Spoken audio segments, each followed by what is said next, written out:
അഹങ്കാരം അത് വലിയ പാപമാണ്. Hallelujah, hallelujah. ഗർവിഷ്ഠർ, അഹങ്കാരത്തിൻ്റെ മറ്റൊരു ഒരു ഒരു ഒരു വേർഷന ഗർവ്. എല്ലാറ്റിലും ഗർവുള്ള ചില മനുഷ്യർ, ദൈവദൂഷകർ, ദൈവത്തെ ദുഷിക്കുന്നവർ, കർത്താവിൻ്റെ സഭയെ ദുഷിക്കുന്നവർ, കർത്താവിൻ്റെ അഭിഷിക്തരെ ദുഷിക്കുന്നവർ. അങ്ങനെ ചെയ്താൽ അതിന് കണക്ക് കൊടുക്കേണ്ടി വരും. ദൈവത്തെ ദുഷിച്ചാൽ, കർത്താവിൻ്റെ സഭയെ ദുഷിച്ചാൽ, കർത്താവിൻ്റെ അഭിഷിക്തരെ ദുഷിച്ചാൽ അതിന് കർത്താവ് കണക്ക് ചോദിക്കും. ഹല്ലേലൂയ. സങ്കീർത്തനം 105:15 എൻ്റെ അഭിഷിക്തരെ തൊട്ടുപോകരുത്, എൻ്റെ പ്രവാചകന്മാർക്ക് ഒരു ഉപദ്രവം വരുത്തരുത്. അങ്ങനെ ചെയ്താൽ നിന്റെ അപ്പത്തിൻ്റെ താങ്ങ് ഞാൻ തകർത്ത് കളയും. എൻ്റെ അഭിഷിക്തരെ തൊട്ടുപോകരുത്. കർത്താവ് പറയുക, ഈ അഭിഷേകം ഒരു വൈദികൻ്റെ മേൽ അഭിഷേകം കൊടുക്കുന്നത് ദൈവമാണ്. അഭിഷേകം ദൈവം കൊടുക്കുന്നതാണ്, അത് മാനുഷികമല്ല. അഭിഷേകത്തെ തുടരുത്, കൈകൊള്ളും, അത് അപകടമാണ്. എൻ്റെ അഭിഷിക്തരെ തൊട്ടുപോകരുത്, എൻ്റെ പ്രവാചകന്മാരെ ഉപദ്രവിക്കരുത്. ദൈവത്തിൻ്റെ പ്രവാചകന്മാർ, ദൈവത്തിനു വേണ്ടി ജീവിതം സമർപ്പിച്ചവർ, സുവിശേഷ വേല ചെയ്യുന്നവർ, കർത്താവിനായിട്ട് ജീവിക്കുന്ന ധാരാളം പേരുണ്ട്. ഹല്ലേലൂയ. എൻ്റെ പ്രവാചകന്മാരെ ഉപദ്രവിക്കരുത്. അങ്ങനെ ചെയ്താൽ നിൻ്റെ അപ്പത്തിൻ്റെ താങ്ങ് ഞാൻ തകർക്കും. നിൻ്റെ വരുമാനത്തിൻ്റെ വഴികളൊക്കെ തകർന്നു പോകും. നാട്ടിൽ ഞാൻ ക്ഷാമം അയക്കും. ഹല്ലേലൂയ. ഈ ഒരു കാലഘട്ടത്തിൽ സോഷ്യൽ മീഡിയയിലും ടെലിവിഷനിലുമൊക്കെ സഭയെയും വൈദികരെയൊക്കെ അല്ല ദൈവശുശ്രൂഷ ഒത്തിരി മോശമാക്കുന്ന കാര്യങ്ങൾ അവർ ചെയ്യാറുണ്ട്. നമ്മളിത് കാണുവാനും ചർച്ച ചെയ്യാനും ഒന്നും പോകരുത്. നമ്മുടെ വീട്ടിൽ വൈദികരെ കുറ്റം പറയരുത്, സഭയെ കുറ്റം പറയരുത്, ദൈവവേല ചെയ്യുന്നവരെ അധിക്ഷേപിക്കരുത്. എന്തിനാ വെറുതെ നമ്മൾ അനുഗ്രഹം തടയുന്നത്? Hallelujah, hallelujah. ഈ തൃശ്ശൂർ ജില്ലയിൽ, നമ്മുടെ തൃശ്ശൂർ രൂപതയിൽ ഒരു പള്ളിയിൽ നടന്നൊരു സംഭവമാണ്. ഒരിക്കൽ ഞാൻ അവിടെ ധ്യാനത്തിനുണ്ടായിരുന്നു. ആ പള്ളിയുടെ ഏതോ ഒരു ആവശ്യത്തിന് വേണ്ടി പള്ളിയുടെ മീറ്റിംഗ് നടക്കുക. ആ മീറ്റിംഗ് നടക്കുമ്പോൾ അച്ഛൻ എന്തോ പറഞ്ഞു, ഒരാൾക്ക് ഇഷ്ടപ്പെട്ടില്ല. പള്ളിയുടെ കൈക്കാരനാണ്. എന്തോ പറഞ്ഞിട്ട് ബഹളം വെച്ചു. അച്ഛൻ്റെ ഈ കോളർ കൂട്ടി ഇങ്ങനെ പിടിച്ചു. ബാക്കിയുള്ളവർ വിടിവിച്ചു. അങ്ങ് തീർന്നു, ആ വിഷയം അങ്ങ് തീർന്നു. പക്ഷേ ആ അച്ഛൻ്റെ കോളർ കൂട്ടി പിടിച്ച ആൾ അന്ന് തന്നെ ബാത്റൂമിൽ കുളിച്ചപ്പോൾ, അന്ന് വൈകിട്ട് തന്നെ കുളിച്ചപ്പോൾ വീണു. തളർന്നുകൊണ്ട് ഒരു സൈഡ് തളർന്നു പോയി. ബ്രെയിൻ സ്ട്രോക്ക് ഉണ്ടായി, തളർന്നു പോയിട്ട് ഞാനവിടെ കൺവെൻഷൻ ഇരുന്ന സമയത്ത് ആ മനുഷ്യൻ അതേ കിടപ്പ് ആ വീട്ടിൽ കിടക്കുക. അന്ന് അച്ഛൻ്റെ കോളർ പിടിച്ച അന്ന് തന്നെ ബ്രെയിൻ സ്ട്രോക്ക് ഉണ്ടായി, ഒരു സൈഡ് തളർന്ന് വീട്ടിൽ കിടക്കുക. അതുകൊണ്ട് കർത്താവിൻ്റെ അഭിഷിക്തരെ തൊട്ടാൽ കർത്താവ് തൊട്ടവരെയും തൊടും. ആ തൊടൽ അത്ര നല്ല തൊടലായിരിക്കത്തില്ല. ഉറപ്പാണ്, കർത്താവിൻ്റെ സഭയ്ക്കെതിരെ, കർത്താവിൻ്റെ ശുശ്രൂഷക്കെതിരെ ആര് വാളെടുത്തോ അവരെല്ലാവരും കണക്ക് പറഞ്ഞേ മതിയാകത്തുള്ളൂ. ദൈവത്തിൻ്റെ പ്രവാചകന്മാരെ, അഭിഷേകമുള്ളവരെ തൊട്ടാൽ കർത്താവ് കണക്ക് ചോദിക്കും. ഹല്ലേലൂയ. അത് ഒരു തർക്കവുമില്ല. അത് ദൈവമാണ് ഈ അഭിഷേകം കൊടുത്തിരിക്കുന്നത്. Praise the Lord. ഹല്ലേലൂയ.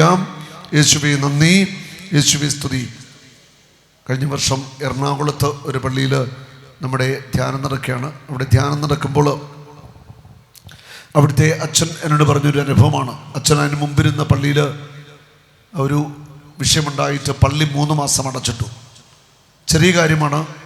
ആ പള്ളിയിൽ, അതായത് അവിടെ പള്ളിയുടെ മതിൽ ഒരു ഗേറ്റ് വെക്കാനായിട്ട് പൊളിച്ച് കൊടുത്താൽ സിസ്റ്റേഴ്സിന് എളുപ്പമുണ്ട് ആ വഴി പോകുവാനായിട്ട്.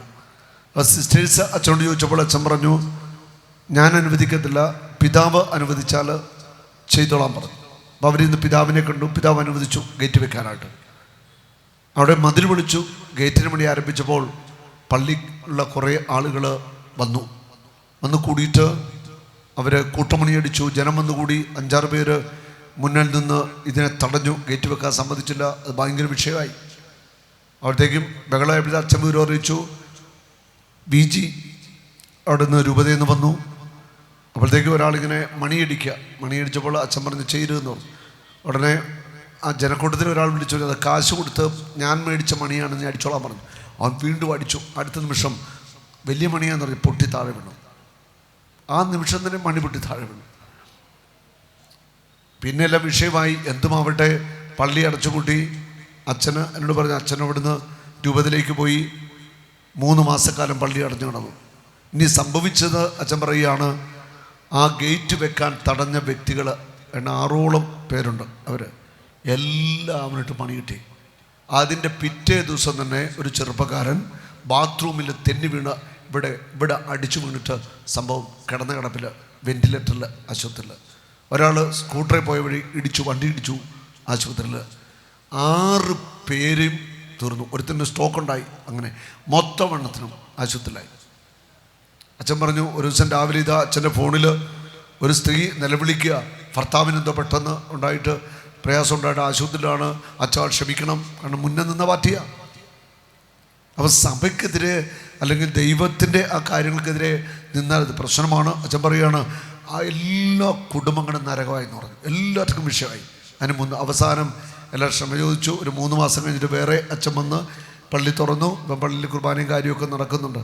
ഉണ്ടോ? ഒരു കുഞ്ഞു വിഷയം, ഒരു ഗേറ്റ് വെക്കുന്ന വിഷയമാണ് വലിയ വിഷയമാക്കി മാറുക. അതിൻ്റെ തിക്തഫലം മുഴുവൻ അതിൻ്റെ മുന്നിൽ നിന്നൊരു അനുഭവിക്കേണ്ടി വന്നു. ഇതുപോലെ ഒത്തിരി സംഭവങ്ങൾ ഞാൻ കേട്ടിട്ടുണ്ട്. അതുകൊണ്ട് ദയവ് ചെയ്ത് കർത്താവിൻ്റെ അഭിഷിക്തരെ അപമാനിക്കാനായിട്ട് പോകരുത്. രാവിലെ ഫോണെടുത്ത് ആദ്യമേ നോക്കുന്നത് സഭയ്ക്കെതിരായിട്ടുള്ള വാർത്തകളാണ്. അതുണ്ടെങ്കിൽ പിന്നെ ഫോർവേഡ് ചെയ്യായിരുന്നു. ചില ചേട്ടന്മാരുടെ പരിപാടിയാണ്. ഇതൊക്കെ അധോഗതിയാവട്ടോ. ഹല്ലേലൂയ. അവൾ ഈ സോഷ്യൽ മീഡിയയും ടെലിവിഷനും എല്ലാം കൂടി സഭയെ തകർക്കാൻ, കർത്താവിൻ്റെ അഭിഷിക്തരെ അപമാനിക്കാനുള്ള എല്ലാ കാര്യങ്ങളും ചെയ്തു വെക്കുന്നത്. യൂട്യൂബിൽ ചില ചാനലുണ്ട്, അവർക്ക് ഇത് മാത്രമേ ഉള്ളൂ. വൈദികരെയും സന്യസ്തരെയും ശുശ്രൂഷകരെ മൊത്തം അപമാനിക്കുന്ന വീഡിയോകൾ മാത്രം ഇറക്കുന്ന സ്ഥിരം ചാനൽ പോലും ഉണ്ടെന്നുള്ള സങ്കടകരമായ അവസ്ഥയാണ്. അവിടെയൊക്കെ അവസാനം എന്തായി തീരുമെന്ന് ഞാൻ ഓർക്കുന്നു. ഇതിനെല്ലാം ദൈവസന്നിധിയിൽ കണക്ക് കൊടുക്കേണ്ടി വരും. നമ്മൾ ഉദ്ദേശിക്കുന്നവരല്ല. പാപത്തിന് അതിൻ്റെ ഒരു ശിക്ഷയുണ്ട്, അതിൻ്റെ ഒരു പരിണിത ഫലമുണ്ട്. അനുദപിച്ച് മടങ്ങി വന്നാൽ അതിൽ നിന്ന് നമുക്ക് വിടുതലുണ്ട്. അനുദപിക്കാത്തത്തോളം കാലം അതിൻ്റെ ശിക്ഷ ഏറ്റുവാങ്ങേണ്ടി വരും. Hallelujah, hallelujah. അതുകൊണ്ട് നിങ്ങൾ ഇതൊന്ന് ശ്രദ്ധിക്കുക. നിങ്ങളുടെ കുടുംബത്തിൽ ആരെങ്കിലുമൊക്കെ സഭയായിട്ട് ബന്ധപ്പെട്ട് എന്തെങ്കിലും വിഷയം ഉണ്ടാക്കിയിട്ടുണ്ടെങ്കിൽ മാപ്പി ചോദിച്ചൊക്കെ ദൈവസന്നിധിയിൽ പ്രാർത്ഥിക്കുകയൊക്കെ ചെയ്യുക. കരുണയ്ക്ക് വേണ്ടി കുമ്പസാരത്തിൽ ഏറ്റുപറയുക. ദൈവദൂഷകർ, മാതാപിതാക്കന്മാരെ അനുസരിക്കാത്തവർ. പ്രഭാഷകന്റെ പുസ്തകം 3-ാം അധ്യായം നിങ്ങൾ വായിക്കണം. 3-ാം അധ്യായത്തിൻ്റെ 9-ാമത്തെ വചനം പറയുന്നുണ്ട്. 3:9 പ്രഭാഷകൻ 3-ാം അധ്യായത്തിൻ്റെ 9-ാമത്തെ വചനം. പിതാവിൻ്റെ അനുഗ്രഹം മക്കളുടെ ഭവനങ്ങളെ ബലവത്താക്കും. മക്കളുടെ ഭവനങ്ങൾ അനുഗ്രഹിക്കപ്പെടുന്നത് അപ്പൻ്റെ പ്രാർത്ഥനയിലൂടെയാണ്. അപ്പനാണ് അനുഗ്രഹിച്ചാൽ തലമുറ അനുഗ്രഹിക്കപ്പെടുക. അമ്മയുടെ ശാപം അവയുടെ അടിത്തറ ഇളക്കികളെ. അമ്മയുടെ ശാപം കുടുംബത്തിൻ്റെ അടിത്തറ തകർത്തുകളെ. അമ്മയുടെ കണ്ണുനീര് കുടുംബങ്ങളെ തകർക്കും. അപ്പൻ്റെ കണ്ണുനീര് കുടുംബങ്ങളെ തകർക്കും. ഇവിടെ ഇരിക്കുന്ന നിങ്ങൾ നിങ്ങളുടെ മാതാപിതാക്കന്മാരെ ഏതെങ്കിലും വിധത്തിൽ വിഷമിപ്പിച്ചിട്ടുണ്ടെങ്കിൽ, അവിടെ കണ്ണുനീര് വീഴ്ത്തിയിട്ടുണ്ടെങ്കിൽ ദൈവസന്നിധിയിൽ മാപ്പ് ചോദിക്കുക, കരഞ്ഞു പ്രാർത്ഥിക്കുക. അവരുടെ അനുഗ്രഹമാണ് ഈ ഭൂമിയിൽ നമ്മുടെ ഏറ്റവും വലിയ അനുഗ്രഹം.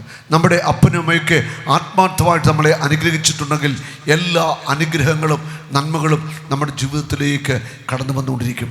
മാതാപിതാക്കന്മാരുടെ കണ്ണുനീര് നിൻ്റെ അനുഗ്രഹത്തെ തകർക്കും. നിൻ്റെ കുടുംബത്തിൻ്റെ അടിത്തറ ഇളകും. നിൻ്റെ കുടുംബത്തിൻ്റെ അടിത്തറ ഇളകും. കുടുംബം ശാപഗ്രസ്തമായിട്ട് മാറും. തലമുറ അനുഗ്രഹിക്കപ്പെടത്തില്ല. ഒരിക്കലും നിൻ്റെ അപ്പൻ്റെ നിൻ്റെ അമ്മയുടെ കണ്ണുനീര് വീഴാൻ ഇടയാവരുത്. നിനക്ക് ജന്മം നൽകിയത്, നിന്നെ വളർത്തുവാൻ കഷ്ടപ്പെട്ടത്, നിനക്ക് വിദ്യാഭ്യാസം നൽകിയത്, നിനക്ക് വേണ്ടി എന്തേലും നിൻ്റെ അപ്പനമ്മയും കഷ്ടപ്പെട്ടിട്ടുണ്ട് എന്ന് ഓർത്തു നോക്കിക്കേ. ഓരോരുത്തരും ചിന്തിച്ച് നിങ്ങളുടെ മാതാപിതാക്കന്മാരോട് നിങ്ങൾ എന്താ ചെയ്തത്? അവരെ സ്നേഹിച്ചിട്ടുണ്ടോ? രോഗാവസ്ഥയിൽ അവരെ ശുശ്രൂഷിച്ചിട്ടുണ്ടോ? രോഗിയായി കിടക്കുമ്പോൾ മാതാപിതാക്കളെ ശുശ്രൂഷിക്കുക, അവരെ സ്നേഹിക്കുക, ആശ്വസിപ്പിക്കുക, അവരുടെ ആശുപത്രി ചെലവ് വഹിക്കുക, ഇതൊക്കെ നിങ്ങൾ ചെയ്തിട്ടുണ്ടോ? മാതാപിതാക്കന്മാരുടെ അനുഗ്രഹം ഈ ഭൂമിയിലെ ഏറ്റവും വലിയ അനുഗ്രഹം. അപ്പൻ്റെയും അമ്മയുടെയും അനുഗ്രഹം നിനക്ക് കിട്ടിയിട്ടുണ്ടോ? ഈ ഭൂമിയിൽ ആർക്കും നിന്നെ തോൽപ്പിക്കാൻ പറ്റത്തില്ല. അവർ ആത്മാർത്ഥോട് അനുഗ്രഹിച്ചിട്ടുണ്ടോ? ആ അനുഗ്രഹത്തിൻ്റെ മേല ബാക്കി സകല അനുഗ്രഹങ്ങളും വരുന്നത്. അവരെ അനുഗ്രഹിച്ചിട്ടുണ്ടെങ്കിൽ നീ ഇറങ്ങിത്തിരിക്കുന്ന എല്ലാ കാര്യങ്ങളിലും കർത്താവ് അനുഗ്രഹം ചൊരിയും. നീ ചെയ്യുന്ന സകല കാര്യങ്ങളും അനുഗ്രഹമായിട്ട് മാറും. ഹല്ലേലൂയ. ഉണ്ട് അപ്പനെ അമ്മയൊക്കെ വേദനിപ്പിച്ചവരൊക്കെ മാപ്പ് ചോദിക്കട്ടെ. നമുക്ക് കരമുയർത്തി പിടിക്കാം, പ്രാർത്ഥിക്കാം. കർത്താവായ യേശുവേ, പാപിയായ എന്നോട് കരുണയായിരിക്കണം. അറിഞ്ഞും അറിയാതെയും എനിക്ക് ജന്മം നൽകി എന്നെ വളർത്തിയ എന്റെ മാതാപിതാക്കളെ ഞാൻ വേദനിപ്പിച്ചിട്ടുള്ള ഓരോ തെറ്റുകൾക്കും മാപ്പ് ചോദിക്കുന്നു. എന്റെ തെറ്റുകളിലൂടെ എന്റെ മാതാപിതാക്കന്മാരുടെ കണ്ണുനീർ വീണിട്ടുണ്ടെങ്കിൽ എനിക്ക് മാപ്പ് തരണമേ. എന്റെ മാതാപിതാക്കളെ വേണ്ടവണ്ണം സ്നേഹിക്കാതിരുന്നിട്ടുണ്ടെങ്കിൽ, അവരെ ഉപദ്രവിച്ചിട്ടുണ്ടെങ്കിൽ ശാരീരികമായി മാനസികമായി പീഡിപ്പിച്ചിട്ടുണ്ടെങ്കിൽ അവർക്കെല്ലാം ഞാൻ മാപ്പ് ചോദിക്കുന്നു. എന്റെ അപ്പനോട് മാപ്പ് ചോദിക്കുന്നു, അമ്മയോട് മാപ്പ് ചോദിക്കുന്നു. അവർ മരിച്ചു പോയിട്ടുണ്ടെങ്കിൽ അവരോട് ഞാൻ ക്ഷമ ചോദിക്കുന്നു. യേശുവേ, എന്നെ അനുഗ്രഹിക്കണമേ. എന്റെ അപ്പന്റെ കണ്ണുനീരിന്, അമ്മയുടെ കണ്ണുനീരിന് എന്നെയും എന്റെ കുടുംബത്തെയും ശിക്ഷിക്കരുതേ. കരുണയായിരിക്കണമേ, വിടുതൽ നൽകണമേ. സ്തുതിച്ചേ ഹല്ലേലൂയ. സ്തുതിക്കുന്നു ഹല്ലേലൂയ ഹല്ലേലൂയ. രണ്ട് കരങ്ങളും ഉയർത്തി സ്തുതിച്ചേ ഹല്ലേലൂയ ഹല്ലേലൂയ. യേശുവേ നന്ദി, യേശുവേ സ്തുതി. Hallelujah hallelujah hallelujah hallelujah hallelujah. അത് വളരെ ശ്രദ്ധിക്കേണ്ട ഒരു കാര്യമാണ്. ഇനി മാതാപിതാക്കന്മാരൊക്കെ ഇപ്പോൾ ജീവനോടെ ഉണ്ടെങ്കിൽ, ഒരുപക്ഷെ പ്രായമൊക്കെ ആയി വയ്യാതൊക്കെ ഇരിക്കുകയാണെങ്കിൽ പറ്റുമെങ്കിൽ വീട്ടിൽ പോയി അവരെയൊക്കെ കണ്ട് അവരുടെ സ്നേഹത്തിൽ സംസാരിക്കുകയും അവരോട് പറയണം, എന്തെങ്കിലും വിഷമം നൽകിയിട്ടുണ്ടെങ്കിൽ ക്ഷമിക്കാനൊക്കെ പറഞ്ഞ് മാതാപിതാക്കന്മാരോടൊക്കെ നമ്മൾ ഒന്ന് ക്ഷമ ചോദിക്കുന്നതൊക്കെ നല്ലതാണ്. ജീവിച്ചിട്ടുണ്ടെങ്കിൽ ചെന്ന് ക്ഷമയൊക്കെ ചോദിച്ച് ഒരു അനുഗ്രഹമൊക്കെ വാങ്ങുക. അതൊരു അനുഗ്രഹമാണ് നിങ്ങൾക്ക്. Hallelujah hallelujah. വചനം വീണ്ടും ഇങ്ങനെ പറയുകയാണ്: സ്വാർത്ഥ സ്നേഹികൾ, ധനമോഹികൾ, അഹങ്കാരികൾ, ഗർവിഷ്ഠർ, ദൈവദൂഷകർ, മാതാപിതാക്കന്മാരെ അനുസരിക്കാത്തവർ, കൃതജ്ഞർ, അതായത് നന്ദിയില്ലാത്ത മനുഷ്യർ, വിശുദ്ധിയില്ലാത്തവർ, അതായത് ലൈംഗിക അശുദ്ധിയിൽ ജീവിക്കുന്നവർ, അതാണ് വിശുദ്ധിയില്ലാത്ത മനുഷ്യർ. അവർ മനുഷ്യത്വമില്ലാത്തവരും ഒന്നിനും വഴങ്ങാത്തവരും അപവാദം പറയുന്നവരും ആത്മനിയന്ത്രണമില്ലാത്തവരും ക്രൂരന്മാരും നന്മയെ വെറുക്കുന്നവരും വഞ്ചകരും എടുത്തിയാട്ടക്കാരും അകന്തയുള്ളവരും ദൈവത്തെ സ്നേഹിക്കുന്നതിന് പകരം സുഖഭോഗങ്ങളിൽ ആസക്തി ഉള്ളവരും ആയിരിക്കും. ഉണ്ടോ? സുഖഭോഗങ്ങളിൽ ആസക്തി ഉള്ളവർ, വഞ്ചനയുള്ളവർ, അങ്ങനെ മ്ലേച്ഛതയിൽ ജീവിക്കുന്നവർ, അതിൽ നിന്ന് ഒഴിവാകുക. സുഖഭോഗങ്ങളോടുള്ള ആസക്തി ഒഴിവാക്കുക. അവർ ഭക്തിയുടെ ബാഹ്യരൂപം നിലനിർത്തിക്കൊണ്ട് അതിൻ്റെ ആന്തരിക ചൈതന്യത്തെ നിഷേധിക്കുന്നു. ഭക്തിയുടെ ബാഹ്യരൂപമുണ്ട്, പുറമേ ഭക്തനാണ്, പക്ഷെ ഉള്ളിൽ വിശുദ്ധിയില്ല, അശുദ്ധി നിറഞ്ഞ ഹൃദയത്തിൻ്റെ ഉടമകളായിട്ട് ജീവിക്കുന്ന വ്യക്തികൾ. നമ്മളിതൊന്നും ശ്രദ്ധിക്കുക. ഒരിക്കലും നമ്മൾ അശുദ്ധിക്ക് അടിമപ്പെട്ട് ജീവിക്കരുത്. അശുദ്ധ പാപങ്ങളിലേക്ക് നമ്മൾ ഒരിക്കലും പോകുവാനായിട്ട് പാടില്ല. Hallelujah hallelujah. യേശുവേ നന്ദി, യേശുവേ സ്തുതി. പരിശുദ്ധാത്മാവേ നന്ദി, പരിശുദ്ധാത്മാവേ സ്തുതി. ഹല്ലേലൂയ. അതൊക്കെ നമ്മൾ ഒന്ന് ശ്രദ്ധിക്കുക. വീണ്ടും നമ്മൾ വായിക്കുന്നു ഗലാത്യ ലേഖനം 5-ാം അധ്യായത്തിൽ 19 മുതലുള്ള വചനങ്ങൾ. ആത്മാവ് നിങ്ങളെ നയിക്കുന്നെങ്കിൽ നിങ്ങൾ നിയമത്തിന് കീഴല്ല. ജഡത്തിൻ്റെ വ്യാപാരങ്ങൾ എല്ലാവർക്കും അറിയാം. ജഡത്തിൻ്റെ വ്യാപാരങ്ങൾ, കണ്ണിൻ്റെ ആസക്തി, ജഡികാസക്തി, ധനാസക്തി, ലോകമോഹങ്ങൾ, ഇവയൊന്നും ദൈവത്തിൽ നിന്നുള്ളല്ല ആസക്തികൾ. ഹല്ലേലൂയ. ജഡത്തിൻ്റെ വ്യാപാരങ്ങൾ എല്ലാവർക്കും അറിയാം. അവ വ്യഭിചാരം, പിന്നെ സ്വയംഭോഗം, സ്വർഗഭോഗം, മ്ലേച്ഛപാപങ്ങൾ, അശുദ്ധി, ദുർവൃത്തി, വിഗ്രഹ ആരാധന, ആഭിചാരം, വിഗ്രഹങ്ങളെ ആരാധിക്കുക, അന്യ ദൈവങ്ങളെ ആരാധിക്കുക. കൊളോസ്സോസ് 3:5 പറയുന്നുണ്ട്, ദ്രവ്യാസക്തി തന്നെയാകുന്ന വിഗ്രഹ ആരാധന. ദ്രവ്യാസക്തി തന്നെയാകുന്ന വിഗ്രഹ ആരാധന, പണത്തോടുള്ള ആസക്തി വിഗ്രഹ ആരാധനയാണ്. വിഗ്രഹാരാധന, ആഭിചാരം, ശത്രുത, മനസ്സിൽ എല്ലാവരുടെയും വെറുപ്പ്, ശത്രുത ഉള്ള വ്യക്തികൾ, കലഹം. ചില വീടുകളിൽ എന്നും കലഹമാണ്, ഭാര്യയും ഭർത്താവും മക്കളും തമ്മിലുള്ള കലഹം. അത് മനസ്സിലാക്കുക, അത് കലഹത്തിൻ്റെ ഒരു സ്പിരിറ്റ് നിങ്ങളുടെ വീട്ടിൽ പ്രവർത്തിക്കുന്നുണ്ട്. ശക്തമായ കലഹത്തിൻ്റെ ദുരാത്മാവ് നിങ്ങളുടെ വീട്ടിൽ ഉള്ളത് കൊണ്ടാണ് നിരന്തരം വീട്ടിൽ കലഹം ഉണ്ടാകുന്നത്, വഴക്കുണ്ടാകുന്നത്. ഹല്ലേലൂയ. അത് കലഹം ഉണ്ടാക്കുന്ന സ്വഭാവം അത് നമ്മൾ ഒഴിവാക്കണം. ഹല്ലേലൂയ. അസൂയ, അതും ഒരു ആത്മാവാണ്. അസൂയ, മറ്റുള്ളവരുടെ നന്മയിൽ നമുക്ക് ഭയങ്കരമായിട്ട് അസൂയ ഉൾക്കൊള്ളാനായിട്ട് സാധിക്കുന്നില്ല. കോപം, അതൊരു സ്പിരിറ്റാണ്. കഠിനമായ കോപം വന്നു കഴിഞ്ഞാൽ വായി വരുന്നെല്ലാം വിളിച്ചു പറയും, ചീത്ത പറയും, അനാവശ്യമൊക്കെ പറയുന്നവർ ധാരാളമായിട്ടുണ്ട്. ഹല്ലേലൂയ. മത്സര്യം, ഭിന്നത, വീട്ടിൽ ഭിന്നത, നമ്മൾ എവിടെ ആയിരിക്കുന്നോ അവിടെയെല്ലാം ഭിന്നത ഉണ്ടാക്കുന്ന സ്വഭാവം, ഡിസ്യൂണിറ്റി, അവയൊക്കെ തിന്മയുടെ പ്രവർത്തനം തന്നെയാണ്. വിഭാഗീയ ചിന്ത, ഗ്രൂപ്പ് തിരിഞ്ഞുള്ളതായ ചിന്തകളിൽ ജീവിക്കുക, വിഭാഗീയ ചിന്തയിൽ ജീവിക്കുക. വിഭാഗ്യത, പല പക്ഷമായിട്ട് ഒന്നിച്ചു നിൽക്കേണ്ടവർ പല ഗ്രൂപ്പുകളായിട്ട്, വിഭാഗീയതയുടെ ഒരു സ്പിരിറ്റ്. വിദ്വേഷം, വെറുപ്പ്, വൈരാഗ്യം, ക്ഷമിക്കാൻ പറ്റുന്നില്ല, അതും തിന്മയുടെ ആത്മാവാണ്.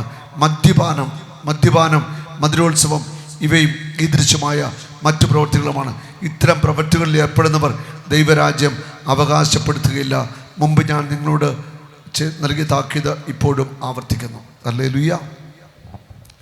മദ്യപാനം ഒരു പാപമാണെന്ന് തന്നെയാണ് വിശുദ്ധ ബൈബിൾ പഠിപ്പിക്കുന്നത്.